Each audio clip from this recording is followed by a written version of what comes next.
السلام علیکم ورحمۃ اللہ وبرکاتہ۔ الحمد للہ نحمده ونستعینه ونستغفره ونؤمن به ونتوکل علیہ ونعوذ باللہ من شرور انفسنا ومن سیئات اعمالنا۔ قال اللہ تعالی فی القرآن المجید والفرقان الحمید۔ اعوذ باللہ من الشیطان الرجیم، بسم اللہ الرحمن الرحیم۔ ان الدین عند اللہ الاسلام، وقال اللہ تعالی ايضا ومن يبتغي غیر الاسلام دینا فلن يقبل منه وهو في الآخرة من الخاسرین۔ وقال ايضا اليوم اکملت لكم دینکم واتممت علیکم نعمتی ورضیت لكم الاسلام دینا۔ صدق اللہ العظیم۔ وقال النبی صلی اللہ علیہ وسلم لن يشبع المؤمن من خیر يسمعه حتى يكون منتهى الجنہ۔ وقال ايضا من جاء الموت وهو يطلب العلم ليحيي به الاسلام فبينه وبين النبيين درجة واحدة، او كما قال علیہ الصلوۃ والسلام۔ معزز و محترم میرے معلم اور مربی محترم عبدالوہاب صاحب، محترم عزیز الرحمان صاحب، اور اس مذاکرے کے جو مقرر تھے ڈاکٹر فیضان صاحب اور ایڈوکیٹ رفیق صاحب، اور محترم شاعر مصنف جو میرے پیچھے تشریف فرما ہیں، اور تمامی حاضرین جلسہ یا اجتماع، بزرگوں، بھائیوں، نوجوانوں، علامہ اقبال رحمۃ اللہ علیہ کے چند اشعار کے ذریعے سے میں اس عنوان اور موضوع کے تحت خود اپنی ذمہ داری محسوس کر رہا ہوں، اور آپ کو بھی کچھ احساس دلانے کی میں کوشش کر رہا ہوں۔ ڈھونڈنے والا ستاروں کی گزرگاہوں کا، ڈھونڈنے والا ستاروں کی گزرگاہوں کا اپنے افکار کی دنیا کا سفر کر نہ سکا، اپنی حکمت کے خموں پیش میں الجھا ایسا آج تک فیصلہ نفع و ضرر کر نہ سکا، جس نے سورج کی شعاعوں کو گرفتار کیا، زندگی کی شب تاریخ سحر کر نہ سکا۔ دیار مغرب کے رہنے والوں، خدا کی زمین یہ دکان نہیں ہے، دیار ہند بھی کہہ سکتے ہیں، دیار ہند کے رہنے والوں، خدا کی زمین یہ دکان نہیں ہے، خراج جسے تم سمجھ رہے ہو اب ذرے کم عیار ہوگا۔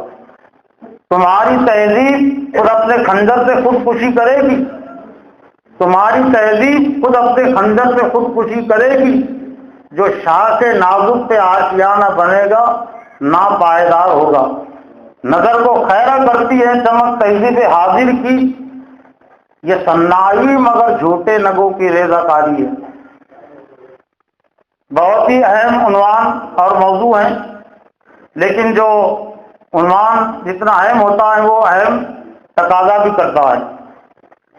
یہ اصلاح معاشرے کا جو عنوان ہے، اور آپ اچھی طرح دیکھ رہے ہیں کہ یہ جماعت اسلامی کے تحت ہے، اور جماعت اسلامی کے پاس یا اسلام کے پاس جو اصلاح معاشرے کا جو تصور ہے وہ بہت وسیع ہے۔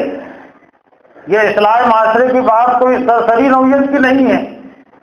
اصلاح معاشرہ ہوتا ہے اصلاح فکر سے، اور جب تک کہ فکر کی اصلاح نہ ہو، ذہن کی اصلاح نہ ہو، یہ طے نہ ہو کہ بڑا کون ہے اور چھوٹا کون ہے، اور کس کا حکم اور کس کا قانون چلنا چاہیے، اور لوگ کس کے تابع اور پابند بن کر رہے، جب تک کہ یہ مسئلے کا حل نہ ہو، جیسا کہ ڈاکٹر وکیل صاحب نے بھی کہا، ڈاکٹر صاحب نے بھی کہا کہ جسمانی لحاظ سے بھی پہلے مرض دیکھنا پڑتا ہے، مریض کی جب تک مرض کی جب تک تشخیص نہ ہو کہ مرض کس نوعیت کا ہے، تو تب تک اس کا علاج بھی صحیح نہیں کیا جا سکتا۔ آج میرا اپنا احساس یہ ہے کہ مدرسے سے تعلق رکھنے کے باوجود، مسجد کی امامت سے تعلق رکھنے کے باوجود، جماعت سے تعلق رکھنے کے باوجود، یہ میں کہنے پر مجبور ہوں کہ مدارس کی طرف سے، جماعتوں کی طرف سے معاشرے کے بگاڑ کو سمجھنے کی اور اس کی اصلاح جو خود اللہ تعالیٰ نے روزانہ کے اپنے تعلیمی تربیتی اور سیاسی اجتماع میں دیا تو اس کی تفصیل کی طرف توجہ نہیں ہوئی. اور میرا اشارہ ہے 5 اذانوں کی طرف جو نماز سے پہلے اذان دی جاتی ہے، اور 5 نمازوں کی طرف، اور ایک اشارہ ہے ہفتے واری تعلیمی، تربیتی اور سیاسی اجتماع کی طرف، جمعہ کی طرف. اللہ تعالیٰ نے ہم کو پیدا کر کے یوں ہی چھوڑ نہیں دیا. اس سلسلے میں سب سے اہم اور بنیادی بات یہ ہے مرد کے حوالے سے، اگر ہم امت مسلمہ کے موجودہ مرد کو، اور چونکہ دینی نقطہ نظر سے ہی ہم کو دیکھنے کی ضرورت ہے اور ذمہ داری بھی ہے، تو دینی لحاظ سے اگر ہم امت مسلمہ کا مرد تلاش کریں تو جو بنیادی مرد ہے وہ یہ ہے کہ امت مسلمہ نے ابھی دین اسلام کو نظام زندگی کی حیثیت سے قبول نہیں کیا. اور جب نظام زندگی کی حیثیت سے قبول نہیں کیا تو لا حاصل ہے کہ آپ اس سے کہیں کہ تجارت کے سلسلے میں اسلام کی رہنمائی کو معلوم کرو، نکاح کے سلسلے میں اسلام کی رہنمائی اور تعلیم کو معلوم کرو، سیاست کے سلسلے میں، اٹھنے اور بیٹھنے کے سلسلے میں اسلام کی رہنمائی اور اسلام کی ہدایت کو معلوم کرو. ابھی مسلمانوں نے مجموعی لحاظ سے دین اسلام کو صرف عبادات کی ادائیگی کے لحاظ سے قبول کیا. میں ادائیگی کا لفظ استعمال جان بوجھ کر رہا ہوں، ورنہ نماز میں تو مکمل دین ہے، نماز تو مکمل تعلیم و تربیت اپنے اندر دیے ہوئے. تو عبادات کی ادائیگی کے لحاظ سے بھی مسلمانوں نے دین اسلام کو قبول کیا ہے.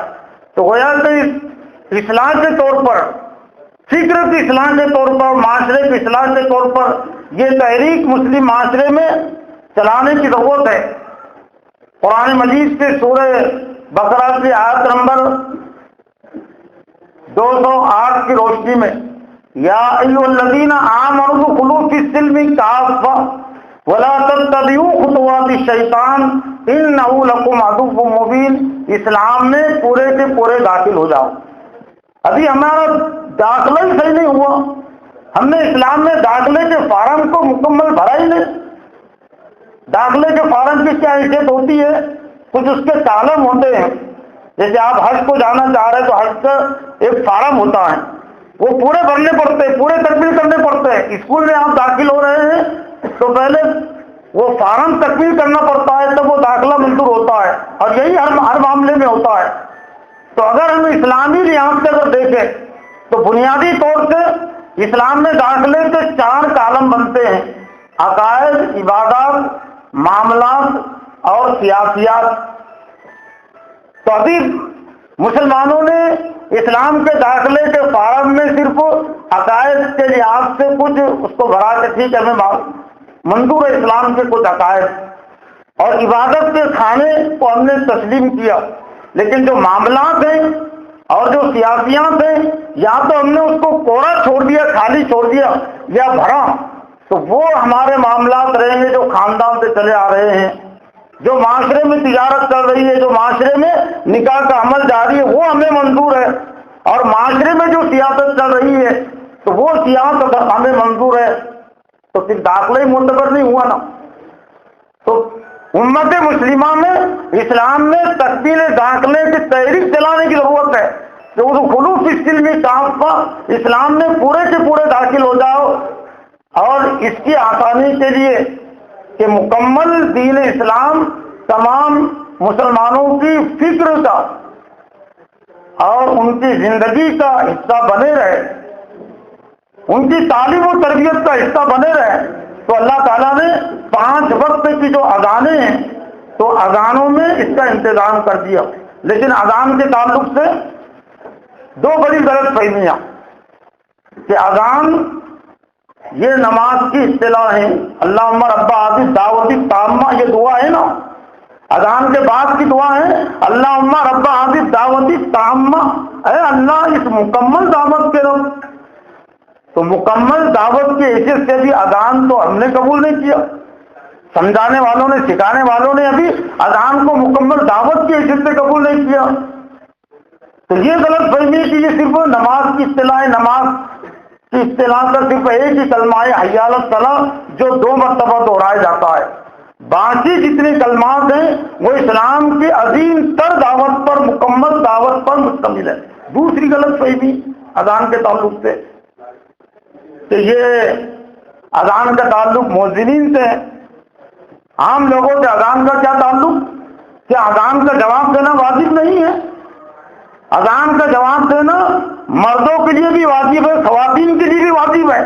جواب کا مطلب یہ کہ جو مؤذن کلمات کہہ رہا ہے تو وہ کوئی تبرک کے کلمات نہیں ہیں، ثواب کے لیے دوہرانا نہیں ہے، وہ تعلیم اور تربیت کا نظام ہے، وہ تعلیم و تربیت کا نظام ہے۔ اب گویا کہ دوران اذان جو حالت بنی وہ حالت وہی بنتی ہے جو ایک مکتب میں ایک معلم اور شاگرد کی بنتی ہیں، ایک مدرسے میں ایک استاد اور ایک شاگرد کی بنتی ہیں، یا ایک اسکول میں ایک استاد اور شاگرد کی بنتی ہیں کہ استاد کہتا ہے بچے پڑھو اللہ اکبر، اور بچے اس کے جواب میں پڑھتے اللہ اکبر۔ بچے پڑھو اشہد ان لا الہ الا اللہ، اس کے جواب میں بچے پڑھتے اشہد ان لا الہ الا اللہ۔ استاد کہتا ہے کہ بچے پڑھو اشہد ان محمد رسول اللہ، تو اس کے جواب میں بچے پڑھتے اشہد ان محمد رسول اللہ۔ تو دوران اذان پوری امت مسلمہ کی یہ حالت بنتی ہے۔ تو عام ضرورت اس بات کی ہے کہ اللہ اور اس کے رسول نے اذان کو روزانہ کی عظیم دعوت قرار دیا، ہماری تعلیم و تربیت کا ذریعہ قرار دیا۔ جو 15 کلمات اذان کے، فجر کی اذان میں تو 2 کلمے اور بڑھ جاتے ہیں، تو 15 کلمات میں سے 6 کلمے اللہ اکبر پر مشتمل ہے۔ تو یوں ہی نہیں ہے، وہ ضرورت سے زائد اللہ تعالیٰ نے کوئی چیز پیدا نہیں کی، اور ضرورت سے زائد اللہ تعالیٰ نے کسی چیز کو حکم نہیں دیا۔ جو ضروری حکم تھا، جو ضروری رہنمائی تھی اتنی رہنمائی تھی، اس میں کمی بھی نہیں رکھی۔ سب سے بڑی ضرورت اور سب سے بڑا مسئلہ جو دینی زندگی گزارنے کے سلسلے میں پیدا ہوتا ہے، سامنے آتا ہے، وہ یہ کہ بڑا کون ہے۔ اس لیے کہ کوئی کبھی نفس بڑا ہو جاتا ہے کہ میں بڑا ہوں، میرا حکم چلنا چاہیے، اور کبھی خاندان بڑا ہو جاتا ہے کہ ہمارے خاندان کے تو اوپر تو ہمارا حکم چلنا چاہیے، اور کبھی حکومت بڑی ہو جاتی ہے کہ ہماری حکومت میں تم رہتے ہو اس لیے ہمارا قانون سب سے بڑا ہے۔ لیکن اذان یہ مسئلہ حل کر دیتی ہے، اور دن میں سے 5 مرتبہ، اور 5 مرتبہ میں 30 مرتبہ اللہ اکبر کی تعلیم اور تلقین۔ تو کتنے نمازیوں نے، کتنے اذان کا جواب دینے والوں نے، اذان پر ایمان رکھنے والوں نے، تو نوجوانوں کو بھی سمجھانے کی ضرورت ہے کہ اذان ماننے کی چیز ہے، اذان قبول کرنے کی چیز ہے، اور اذان کو قبول کرنے کا مطلب یہ کہ اللہ سے بڑھ کر اور کسی کا حکم نہیں، ہماری مرضی نہیں ہے سب سے بڑی، اور ہمارے خاندان کا حکم بھی سب سے بڑا نہیں ہے، اور حکومت کا بھی حکم سب سے بڑا نہیں ہے۔ سب سے بڑا جو حکم ہے وہ اللہ کا حکم ہے، اور یہ 5 وقت کے اجتماع کی یہ تکرار کی تعلیم اور تربیت ہے، کیونکہ وقت محدود ہے۔ دوسرا نظام تعلیم اور تربیت تنظیمی بھی اور سیاسی بھی، وہ ہے نماز کی صورت میں۔ لیکن وہ علامہ اقبال نے جو ایک طرح سے رونا رویا، تو وہی آج بھی رونا پڑتا ہے، حالانکہ 100 سال پہلے کی بات تھی، وہ اس میں اضافہ ہونا چاہیے تھا، وہ ماتم ذرا کم ہونا چاہیے تھا، لیکن آج بھی وہ بات یہ ہے کہ صفت توحید قائم جن نمازوں سے ہوئی، توحید کی بلندی، اسلام کی سربلندی جن نمازوں کے ذریعے سے قائم ہوئی، صفت توحید قائم جن نمازوں سے ہوئی، وہ نماز ہند میں نظر برہمن ہو گئی، نظر برہمن ہو گئی، برہمنوں کی نظر ہو گئی۔ برہمن تو پاک ہندو دھرم میں پوجا پاٹ کا جو تصور ہے، نظام زندگی سے، معاشرے کی اصلاح سے، سیاست کی اصلاح سے، نکاح سے اور تجارت سے اس پوجا پاٹ کا کوئی تعلق نہیں ہے۔ تو ایسے ہی ہم نے سمجھ لیا کہ نماز کا ہماری تجارت سے کیا تعلق، ہماری سیاست سے کیا تعلق، اور ہمارے نکاح اور ہمارے طلاق سے کیا تعلق، ہمارے معاشرے سے کیا تعلق نہیں۔ فمن اقام فقد اقام الدین، جس نے نماز کو قائم کیا اس نے دین کو قائم کیا۔ رہ گئی رسم ازا روح بلالی نہ رہی، رہ گئی رسم ازا روح بلالی نہ رہی، فلسفہ رہ گیا تلقین غزالی نہ رہی۔ مسجد مرثیہ کہاں ہے کہ نمازی نہ رہے، یعنی وہ صاحب اوصاف حجازی نہ رہے، نمازی تو ہے لیکن وہ حجازیوں میں صحابہ اکرام میں حجاز عرب کو کہتے ہیں، یعنی وہ صاحب اوصاف حجازی نہ رہے۔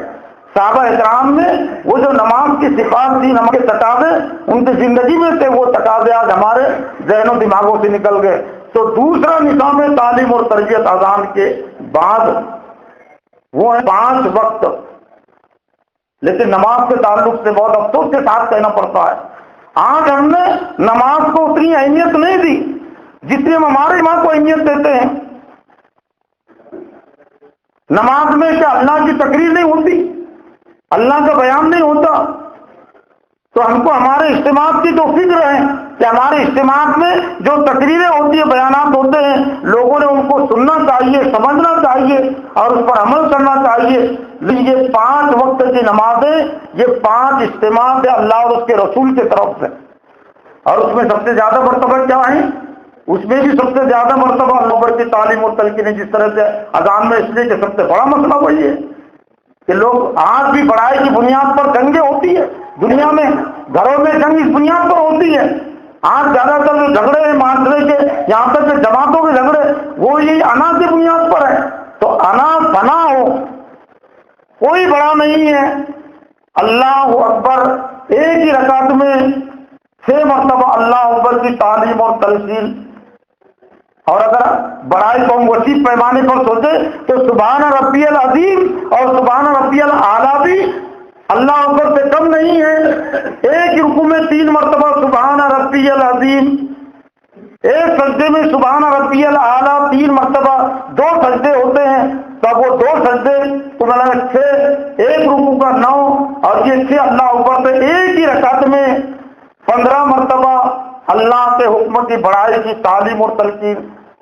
ممبر و معراج سے جھوٹی بات کہی جا رہی ہے کہ بھائیوں اور بزرگوں علم بہت ہو گیا، عمل کی کمی ہے، کیا یہ سچی بات ہے؟ یہ میں اس کے جواب میں کہتا ہوں، میرے احساس کے لیے، آپ کے احساس کے لیے بھی، کہ بھائیوں اور بزرگوں ابھی 90% ائمہ کو آدھی رکعت کا علم نہیں ہے، اور میں آدھی رکعت کے لفظ کے ساتھ سورہ فاتحہ کا لفظ استعمال کرتا ہوں۔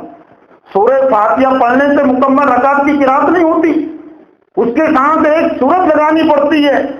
مساجد کا جو جائزہ ہے تو 90% مساجد میں حفاظ امام ہے یا ناظر خواہ امام ہے، 10% مساجد میں امام الہام ہے۔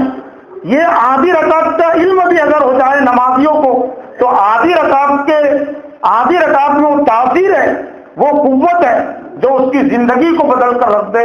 اس لیے کہ اسی آدھی رکعت میں مکمل سورہ فاتحہ ہیں، اور سورہ فاتحہ کا مطلب یہ ہے کہ پورے قرآن مجید کا نچوڑ و خلاصہ اپنے اندر لیے ہوئے ہے۔ نبی صلی اللہ علیہ وسلم کی 23 سالہ نبوی زندگی کا نچوڑ و خلاصہ سورہ فاتحہ میں موجود ہے۔ تو سورہ فاتحہ کیا سمجھنے کی چیز نہیں ہے؟ کیا یہ نماز نہیں ہے؟ ابھی نماز کو صرف ادائیگی کی حیثیت سے لیا گیا، موقع نہیں، ورنہ قرآن میں نماز کے حوالے سے اللہ تعالیٰ نے 4 ذمہ داریاں ڈالی اہل ایمان پر، اور چاروں کے لیے 4 الگ الگ حکم و اصطلاح ہے۔ ایک ہے ادائیگی نماز، لیکن ادائیگی نماز کا وقت بہت محدود ہے، 8 سے 10 منٹ میں نماز ادا ہو جاتی ہے۔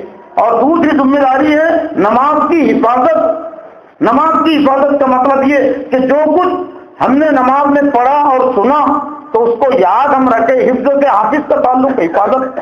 فجر میں جو کچھ ہم نے اللہ اکبر پڑھا، اہدنا الصراط المستقیم ہم نے پڑھا، صراط الذین انعمت علیہم ان لوگوں کا راستہ جن پر تو نے انعام کیا، غیر المغضوب علیہم ولا الضالین ان لوگوں کے راستے سے بچا جن پر تیرا غضب اور غصہ نازل ہوا۔ ہر نمازی ہر رکعت میں اپنے اوپر 4 قسم کے افراد کے راستے کی اتباع اور پیروی کو لازم کر رہا ہے۔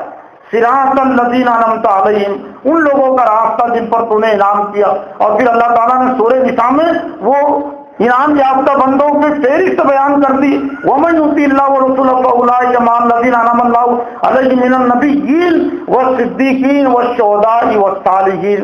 اللہ کے انعام یافتہ بندے 4 ہی قسموں پر مشتمل ہیں، انبیاء، صدیقین، شہداء، صالحین۔ اب بات چھوٹی نہیں لینا، ہر رکعت میں ہر نمازی پر انبیاء کی سیرت کو سمجھنے کو لازم کر دیا. صدیقین کی زندگیوں کو جاننا اتباع پیروی تو آگے کی چیز ہے نا. جانے بغیر اتباع پیروی کیسے ہوگی؟ ایک ہی رکعت نے تمام نمازیوں پر صدیقین کی زندگیوں کو جاننا فرض قرار دیا، شہداء کی زندگی کو جاننا فرض قرار دیا، صالحین کی زندگی کو جاننا فرض قرار دیا. اب اگر وہ یہ 4 قسم کے راستے سے ہٹ کر زندگی گزارتا ہے، یہ 4 قسم کی شخصیات کو نظر انداز کر کے زندگی گزارتا ہے، تو کسی مفتی کی خلاف ورزی نہیں کر رہا ہے. اور کوئی فرق نہیں پڑتا کسی کے مفتی کی خلاف ورزی کرنے سے. مفتی کی باتیں صحیح بھی ہوتی ہے، غلط بھی ہوتی ہے. کسی جماعت کی خلاف ورزی نہیں کر رہا ہے اور کوئی فرق نہیں پڑتا. جماعت کی کچھ باتیں صحیح بھی ہوتی ہے، غلط بھی ہوتی ہے. وہ اپنی نماز کی خلاف ورزی کر رہا ہے، وہ سورہ فاتحہ کی خلاف ورزی کر رہا ہے. اگر اس نے انبیاء، صدیقین اور 14 صالحین کے راستے کو چھوڑ دیا اور ان لوگوں کے راستے سے ہم بچے، غیر المغضوب علیہم ولا الضالین، نماز نے ہم کو محروم نہیں رکھا، ہم کو ایسے ہی نہیں چھوڑ دیا، بلکہ مکمل رہنمائی کی کہ ان لوگوں کا راستہ نہیں جن پر تیرا غضب نازل ہوا اور جو راستے سے بھٹکے ہوئے ہیں.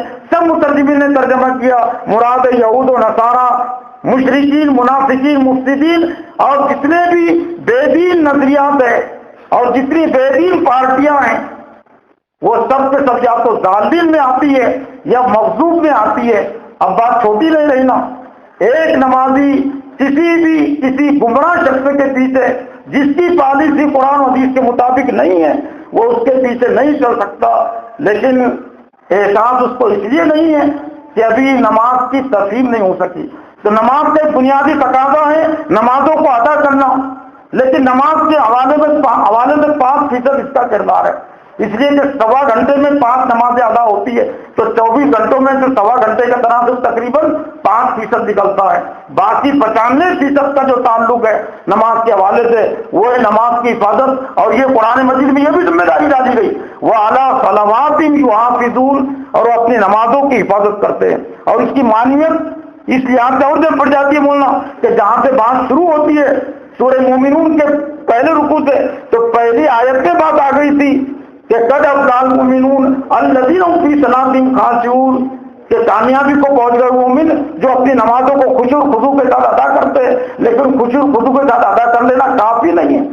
90 آیت کے بعد لائی گئی وَعَلَىٰ صَلَوَاتِهِمْ يُحَافِظُونَ، اور اپنی نمازوں کو یاد رکھتے ہیں، اس کی حفاظت کرتے ہیں. اور نمازوں کو قائم کرنا یہ بھی نماز کا ایک اہم فریضہ ہے.